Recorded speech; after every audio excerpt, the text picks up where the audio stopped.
Selamat pagi Bapak Ibu sekalian. Perkenalkan saya Syarif Gunarso, saya bergereja di Maria Bunda Karmel, Tomang, satu istri dengan dua anak, kebetulan dua-dua wanita dan sudah menikah dan satu cucu. Ya, jadi kesaksian saya pagi ini akan saya bagi menjadi 3 tahap. Tapi tetap 10 menit, ya tetap 10 menit. Jadi awal mulanya ini bagaimana ya? Awal mulanya ini saya orang yang hanya bergereja saja, hanya membaca Alkitab tapi tidak mendapat apa-apa. Itu awal mulanya. Dan bagaimana saya bisa sampai di sini, sampai berdiri di sini pada pagi hari ini, yaitu pandemi tahun 2020. Tahun 2020 tidak ada kegiatan, sama sekali tidak ada kegiatan, tidak ada gereja, tidak ada persekutuan, tidak ada seminar kegerejaan dan lain-lain. Nah itu pada waktu itu pandemi, semua orang tidak takut sama pandemi dan semua orang juga takut. Jadi takut dan tidak takut. Tapi lama-kelamaan semua orang panik. Kenapa panik? Di pandemi tahun 2020 itu, ya panik karena makin tidak keruan. Jadi tidak keruannya bagaimana? Orang dekat kita meninggal. Tadinya kan kita tidak takut karena kita merasa kuat. Teman kita yang baru makan semalam tahu-tahu meninggal. Jadi ini membuat kepanikan. Nah, saya tahu-tahu merasa bahwa ini bahaya ya. Saya ini kalau dipanggil mendadak bagaimana? Karena cuman ada 2 tempat kan kalau kita meninggal, namanya surga dan neraka. Nah ini jadi panik, tapi tidak ada kegiatan, tidak ada gereja, tidak ada apa, tapi saya berinisiatif untuk mencari pendeta ataupun pastor ataupun siapa saja yang bisa membimbing saya gitu loh. Karena yang tadi saya bilang bahwa untuk masalah gereja, masalah Bible segala macam ada, tapi saya tidak mendapat apa-apa. Dan akhirnya ada satu pendeta yang bisa membimbing saya, yaitu malam-malam sekitar jam 8 waktu Indonesia Barat, mungkin di Amerika karena ini pendeta dari Amerika. Jadi ditanya, punya Bible nggak? Kita ada phone call, jadi ada Bible nggak? Ada. Saya bilang saya di dekat saya punya tempat tidur ada Bible. Udah, kalau gitu buka Yohanes 1 ayat 1. Nah, Yohanes 1 ayat 1 saya baca. Pada mulanya adalah firman. Disuruh baca sampai 3 kali. Di situ saya betul-betul terenyuh. Saya bukan apa-apa. Saya baca Alkitab itu hanya sebagai selingan, hanya sebagai, kalau istilahnya hanya sebagai nampang lah ya, nampang baca Alkitab. Tapi waktu saya baca Yohanes 1 ayat 1, saya baru tahu bahwa firman itu adalah Tuhan. Nah itu yang cikal bakal saya. Nah terus saya setelah pandemi mulai reda, saya mulai cari yang namanya gereja, yang namanya seminar, namanya persekutuan dan lain-lain. Nah, permulaannya saya itu ketemu satu undangan di layar restoran ya.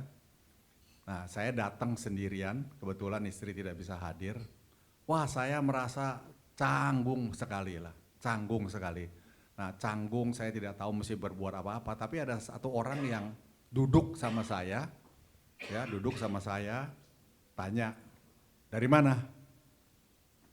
Oh, saya dari rumah Pak. Rumahnya di mana? Rumahnya saya di pinggir tol Pak. Bapak di mana? Saya di Meruya.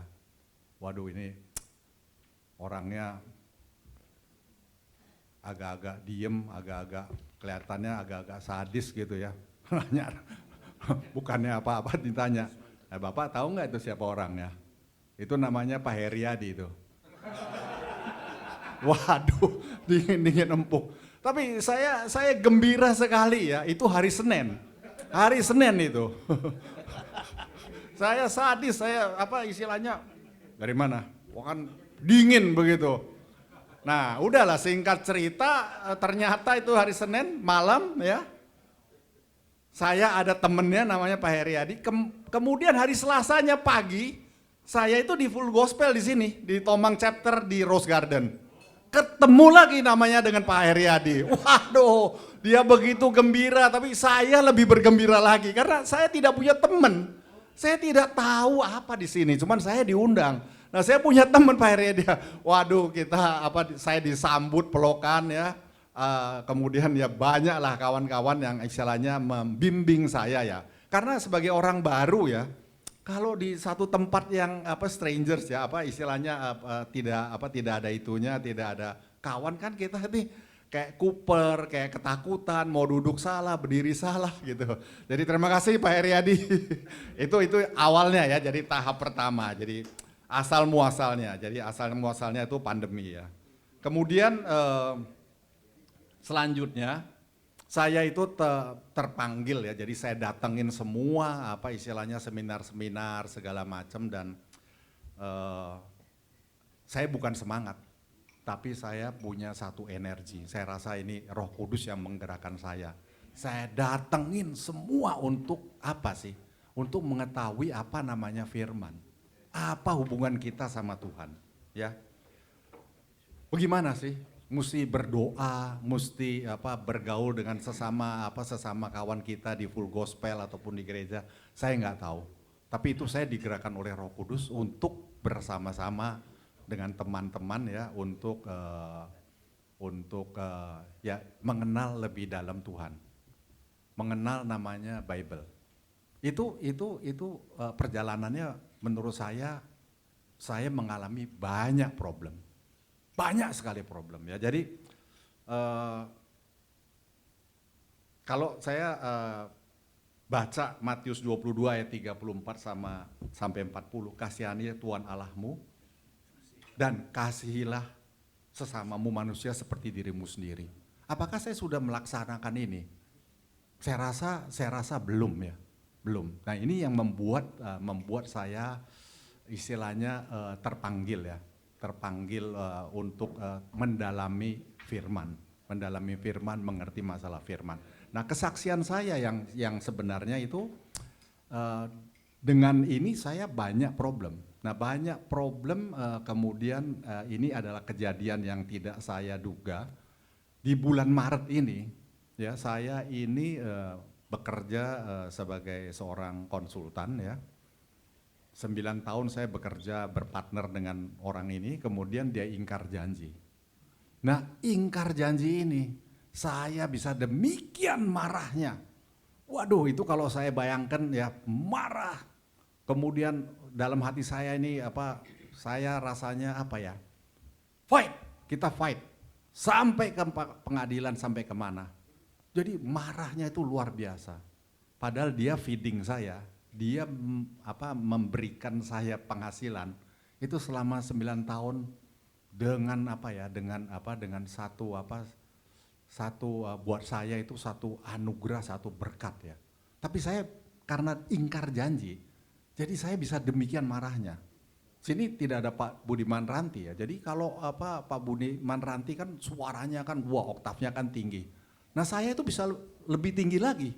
Tapi lebih tingginya kalau saya ngomong kucing lo, wah kura-kura ninja, waduh saya bisa begitu. Kenapa? Karena saya di kantor ini adalah orang yang istilahnya selalu di muka ya, selalu di depan yang untuk menyemangati 100 atau 200 orang dengan slogan-slogan. Jadi saya bisa demikian marah dan saya betul-betul saya lupa Tuhan. Buat apa saya marah? 9 tahun dia istilah kami ini bisa berpartner, tapi karena ingkar janji aja saya bisa sedemikian marahnya. Nah, ini yang saya bilang, saya baca di istilahnya Pengkhotbah 7 ayat 9. Janganlah lekas marah dalam hati. Kalau di Mazmur 37 ayat 8, berhentilah marah dan tinggalkan panas hati itu. Jangan marah, itu akan membawa kejahatan. Nah, ini datangnya belakangan, jadi marahnya duluan gitu loh ya. Jadi Amsal 25, orang yang tidak dapat mengendalikan diri adalah seperti kota yang roboh temboknya. Nah, Ini yang saya bilang problem saya. Problem itu bukan di orang lain atau di mana, di gereja atau di pastor atau di pendeta. Yang problem besar itu adalah saya. Di hadapan saudara-saudara saya bilang yang problem besar saya. Kenapa? Ya karena saya tidak mengenal firman secara baik. Saya tidak mengenal Tuhan secara baik. Buat apa marah? Nah ini yang saya bilang ya, ayat marah itu ya, itu ada 33 ayat. 33 ayat tentang marah dan emosi. Jadi kesaksian saya sebetulnya apa-apa itu jangan marah, apa-apa tuh jangan emosi. Tapi ya kalau kita tidak punya kekuatan, kita tidak punya Tuhan, tidak apa istilahnya bergantung pada Tuhan, tapi bergantung pada diri sendiri, ini adalah saya. Nah ini dengan adanya firman-firman ini yang istilahnya saya bisa bacakan, Galatia 5 ayat 22 dan 23. Tetapi buah roh ialah kasih, sukacita, damai sejahtera, kesabaran, dan lain-lain. Ini adalah firman yang saya rasa yang harus kita mengerti. Kalau kita tidak mengerti firman, kita tidak mengenal Tuhan. Nah ini yang jadi problem ya. Jadi outputnya bagaimana sih outputnya? Outputnya ya kita harus nomor satu kita mengandalkan Tuhan. 1 Petrus ayat 5-7, serahkan segala kuatirmu sebab Ia yang akan memelihara kamu. Dan di Filipi 4 ayat 6-7, janganlah kamu khawatir dan seterusnya. Mazmur 37 ayat 5, serahkan hidupmu kepada Tuhan dan percayalah kepadanya, Ia akan bertindak. Nah saudara-saudara yang paling terakhir, saya bawa kertas ini ya, tapi sebetulnya peristiwanya ini baru kemarin hari Jumat tanggal 22 atau 23 baru selesai. Saya kurang bayar pajak. Mau marah lagi. Waduh. Sudah tahu bayar ini mau marah lagi gitu. Tapi saya datang mau bertemu itu sudah dengan emosi di mobil tuh, saya setir mobil tuh mau emosi, mau segala macam. Tapi waktu saya bertemu, saya bisa meredakan. Saya bilang, Tuhan pimpin saya. Kalau saya harus bayar pajak, kurang bayar pajak hari ini karena itu kehendak-Mu terjadilah. Kalau tidak, tapi Engkau selesaikan masalah ini. Sudah mentok loh itu. Tidak bisa saya, harus bayar pajak. Saya ketemu orang pajak, 3 orang pajak, 3-3-nya pakai dalil yang satu sama lain tidak sama.